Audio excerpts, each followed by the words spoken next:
Caro presidente João Alberto, em primeiro lugar, agradecer ao senador Paim pela cedência, pela permuta feita em função do que tenho de fazer agora na Comissão de Assuntos Sociais. Eu queria começar aqui a minha fala, presidente, porque amanhã o Supremo Tribunal Federal volta a julgar as regras de indulto de Natal que podem beneficiar, inclusive, condenados por corrupção.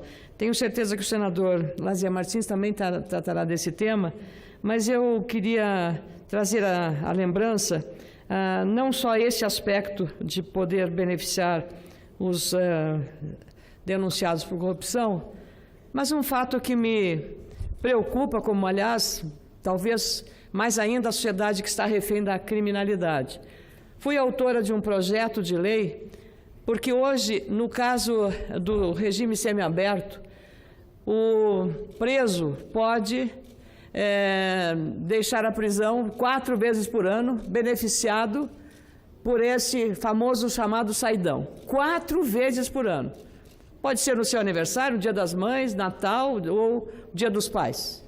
Ora, as estatísticas são terríveis, no sentido de que, primeiro, ele sai e não volta para a penitenciária, não volta. Segundo, ele, em geral, pelas estatísticas, pela própria polícia reafirmadas, vai reincidir ou vai praticar um crime, seja latrocínio, seja roubo e assim por diante. O projeto está tramitando, ele teve um acolhimento quando se discutiu a mudança no Código Penal, porém, aquele relatório do então senador Pedro Taques acabou se perdendo nos escaninhos aqui do Legislativo e esta lei não foi aplicada. Ao longo desse tempo, mais crimes foram cometidos pelos saidões. Novo Hamburgo é um caso típico do que aconteceu em Novo Hamburgo com sair do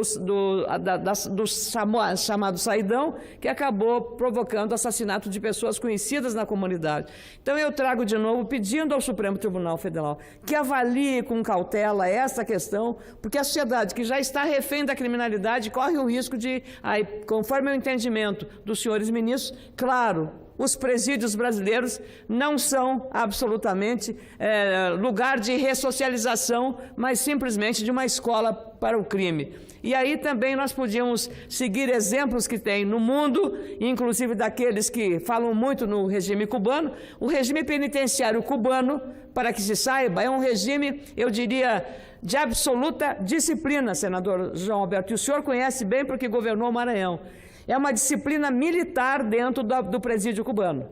Tem o horário para levantar, se alguém fugir à disciplina, é punido todo o pavilhão. Eu visitei durante 2 dias uma prisão em Cuba. E mais, os apenados em Cuba trabalham para financiar o sustento e a manutenção do presídio. Respondem por 82%. À época que eu visitei eram esses números, nas suas habilidades, seja produzindo alimentos na horta, para servir para os presos na alimentação, seja produzindo cadeiras ou outros utensílios de madeira, os carpinteiros ou marceneiros, seja consertando veículos que aqueles têm habilidade para a área da mecânica. Cada um separado por grupos e é assim que funciona lá. Então, pouca fuga, não há fuga, e aqueles que ainda têm uma pena máxima que não seria aceita no Brasil, é que alguns de crimes menores roubam uma bicicleta, aqueles usam um uniforme identificativo de que roubaram uma bicicleta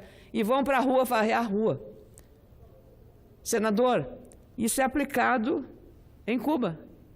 Então, eu às vezes falei nisso aqui, eu quero dizer que o trabalho enobrece o homem. O trabalho é a única maneira, porque o ócio não é um bom conselheiro. O ócio não é um bom conselheiro, ainda mais nas prisões superlotadas. Então, queria chamar a atenção para o Supremo Tribunal Federal, que, aliás, ontem, uma decisão também importante, o ministro Luiz Fux tratou de acabar e extinguir com o auxílio moradia para a magistratura, o que vem, de certa forma, não atenuar o impacto que terá financeiro do reajuste que foi aprovado pelo Senado Federal e, em relação aos magistrados, ao Supremo Tribunal Federal, como teto de salários, mas, pelo menos, dá um regramento e um disciplinamento a essa questão. Aliás, eu, senador, fiz um projeto de resolução aqui nessa casa, logo que entrei no Senado, porque o Senado tem um auxílio de mudança. O senador que chega aqui, vem de um estado, o seu estado, Maranhão, ou o Rio Grande do Sul, o senador Lazier, o senador Paim, vem do seu estado para mudar, trazer ou móveis ou utensílios, recebe um auxílio mudança. Quando volta, não eleito, não reeleito, recebe também o auxílio para voltar para o seu estado. O que eu fiz pela lógica? Aquele senador ou deputado que foi reeleito, se ele já fez a mudança, ele já está em Brasília, para que você vai fazer novamente um pagamento se ele não vai fazer essa alteração na sua vida? Então, para esses casos, os casos que me incluo, não terá esse auxílio. Como eu sou autora dessa lei, não fui reeleito, já encaminhei à Secretaria da Administração do Senado pedindo que não façam esse pagamento a mim. É uma questão de coerência, por isso que o projeto de resolução é uma questão lógica, uma resposta adequada, não é nada além daquilo. Quando sair, no final, se for o entendimento da casa, eu acho que ela deverá agir. Como eu também não tenho auxílio moradia, eu moro na minha casa, por isso quando falo do auxílio moradia aos ministros do Supremo, também falo por coerência. Nós temos que reexaminar o auxílio moradia, não na medida como está falando, porque algumas pessoas, o salário, se pagar o auxílio moradia, se pagar a moradia, você vai acabar tendo que trabalhar, como é que se diz? Você está pagando para trabalhar, paga-se para trabalhar. Não é isso, a lógica tem que ser quanto custa a manutenção dos prédios funcionais. Qual é o preço do prédio funcional?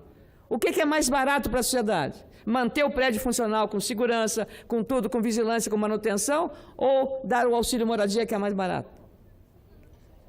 Essa tem que ser a leitura desse tema e tem que ser tratado com racionalidade, não com emoção. Então, temos que entender disso. Como eu não recebo auxílio moradia, então posso falar sobre essa questão. E para terminar, senador João Alberto, nessa matéria, eu queria apenas lembrar que hoje é o Dia Nacional de Combate ao Câncer. A corrupção é um câncer, é um tipo de câncer. Mas eu venho falar do câncer mesmo, da doença. A doença que o Brasil deve registrar 600 mil casos novos de câncer até o ano que vem. É muita gente com esta doença. Muitos, quando conseguem tratamento ou acesso à pesquisa clínica, têm a chance de curar a doença. E o câncer, dentro de alguns anos, senador, será uma doença que nós vamos tratar como tratamos de diabetes, como tratamos de outras doenças que têm a manutenção com a medicação adequada. Estamos entrando na era dos medicamentos biológicos, que são muito mais adaptados à natureza humana, à fisiologia das pessoas, do que os medicamentos sintéticos, que são químicos, e sempre as, digamos, sequelas são maiores. No caso dos biológicos, por serem formados por células de mamíferos, então eles terão uma eficácia muito mais garantida no tratamento dessa doença. Sou autora de leis que agilizam a pesquisa clínica e também de uma lei que fornece e obriga os planos de saúde, senador João Alberto, a pagar aos clientes que tenham o diagnóstico de câncer e que o oncologista recomende que ele tem que tratar a doença com o tratamento oncológico oral. Essa lei é minha. Essa lei está em vigor há 4 anos e foi sancionada pela ex-presidente Dilma Rousseff, que também teve câncer. Então, eu penso que só esse projeto que eu tive nessa legislatura, que passou pelo Senado, foi para a Câmara Federal e voltou para o Senado e foi aprovado, só esse projeto já teria valido o meu dever aqui no Senado Federal. Mas muitos outros eu fiz, como criar um mamógrafo próprio para mulheres deficientes que o SUS deve fornecer e disponibilizar, porque não é justo que as mulheres sejam descriminalizadas em relação a não ter o acesso às mulheres portadoras de deficiência física, porque o mamógrafo ela não se adapta a ele. Então, é criar um mamógrafo que seja ajustado e atender a demanda das mulheres. Então, muita atenção ao câncer, mais do que as questões genéticas, é o modo de vida como as pessoas vivem. A alimentação, o exercício físico, vida saudável. Não ter preocupação nem com as injustiças, nem com as decepções, especialmente nós aqui na política, que mais vivemos muito esse mundo tão difícil. Obrigado, presidente.